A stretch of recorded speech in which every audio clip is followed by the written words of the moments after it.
सत्य सांगितलं? विश्वा काय सांगितलं तिने? काही घडलं होतं का?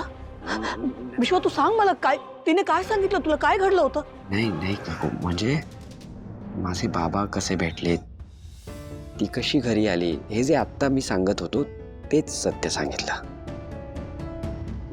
खूप घाबरलेली असायची ती.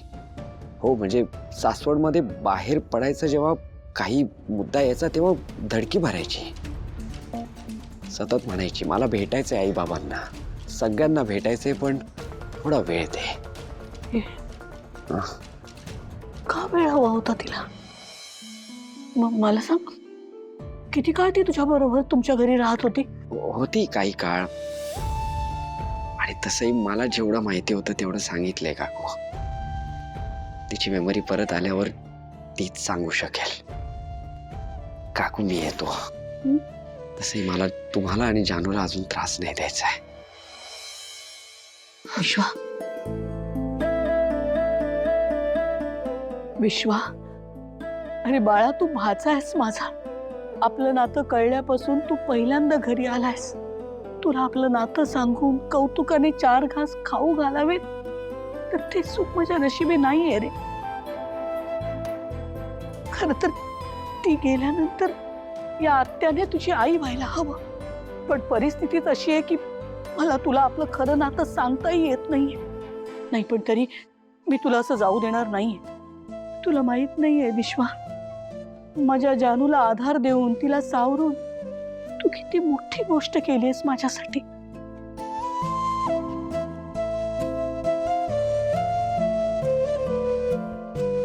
काकू येऊ मी? नाही, असं कसं जाशील? 4 घास खाऊ घातल्याशिवाय मी तुला जाऊ द्यायची नाही. नको काकू, जानू. काही नाही होणार. हे बघ, आपण सगळे एकत्र जेवू, आणि आपण जेवायला बसू ना तेव्हा तिने काही विचारलं तर तेव्हा उत्तरं देऊ आपण. तू आहेस म्हणजे आपण घेऊ सावरून. हं, पण खाल्ल्याशिवाय जायचं नाही बाळा. एवढं ऐकशील ना? गुणाचं बाळ आहे का? बस मी आले.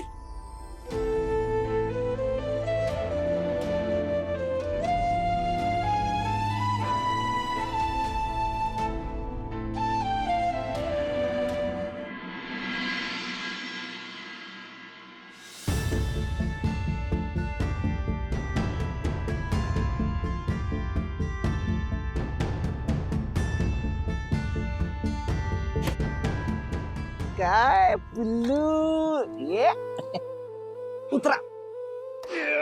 बापरे, काय एवढी मोठी झाली तू? दारात आलीस आणि भेटलीस पण नाही. मस्त फॉरेनला चालली आहेस ना? मज्जा करायची, एन्जॉय करायचं. ओके बाबा, मी श्रीकांत बाबांना सांगितलं होतं की तुम्हा दोघांना पण बरोबर घेऊन जाऊया. हे बरं आहे, जे तुला शाळेतून दांडी मारता येते, श्रीकांत बाबाला सुद्धा ऑफिस मधून सुट्टी घेता येते. पण मी आणि भावना आई कसं काय सुट्टी घेणार होती ना? अगं, आम्ही सुट्टी घेतली तर जनसेवा कोण करणार? आपली मिसळीची गाडी आहे ना, ती कोण सांभाळणार बाळा? सध्या महेश काका सांभाळतोय गाडी, पण मिसळ करून तर द्यावी लागते ना ग. मिसळ करून द्यावी लागते, मसाले करून द्यावे लागतात. हे सगळं कोण करणार मग? आम्हाला नाही बाबा वेळ तुमच्या बरोबर फिरायला यायला. असं काय रे सिद्धू बाबा मला म्हणतोस? सरळ नाही बोलतोस माझ्यासाठी? अगं, तुझ्यासाठी माझ्याकडे जगातला सगळा वेळ आहे. पण आता तू यावेळी श्रीकांत बाबा बरोबर आलता, मस्त मजा करायची ट्रिपला. आणि आपण भेटणार ना लवकर? लवकर म्हणजे किती लवकर?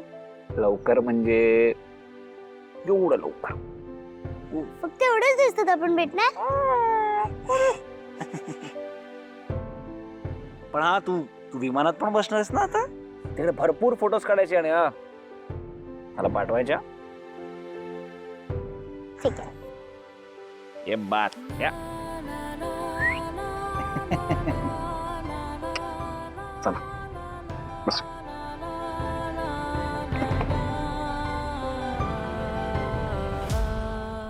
असा सीट बेल्ट लावायचा असतो हा?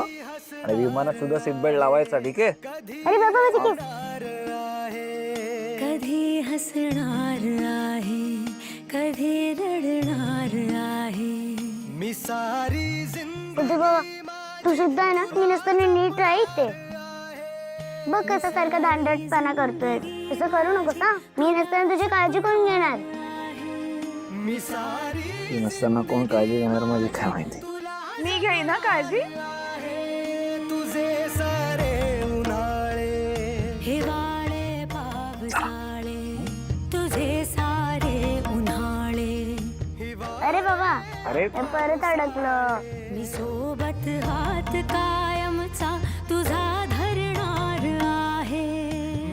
भावना तू खरंच नीट काळजी घ्या बाबाची.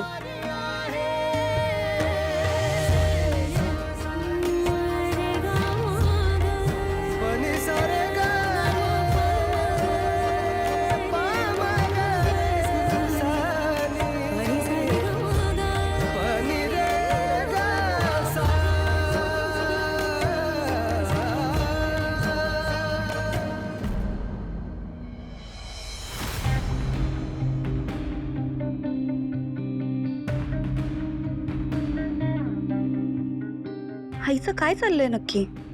या मुलाला हिने माझ्या बरोबर का बसवलंय जेवायला. विश्वा गरम पोळी आणते हा. थांब जरा.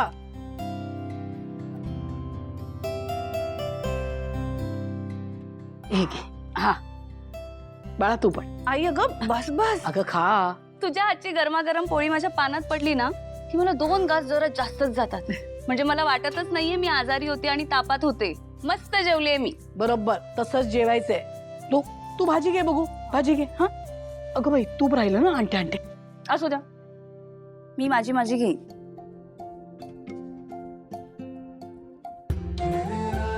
किती दिवसांनी जानू तुझं असं बोलणं ऐकलं. मधल्या काही काळातलं तुझं वागणं बघून खूप वाईट वाटायचं ग.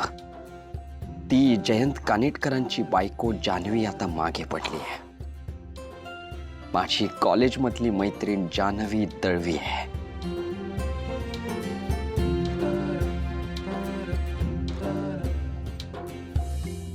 विश्वा अरे काय जेवायचं का थांबलायस. जेव. बघ तूप नाही घेतलंस ना. आण बघू पोळी अशी. काकू नको ना. बस बस बस बस. बस काय खा. गेल्या 4 दिवसात नीट जेवलाही नसशील ना. खा. तू काय बघतेस. खा ना बाळा. तुला तूप हवं का.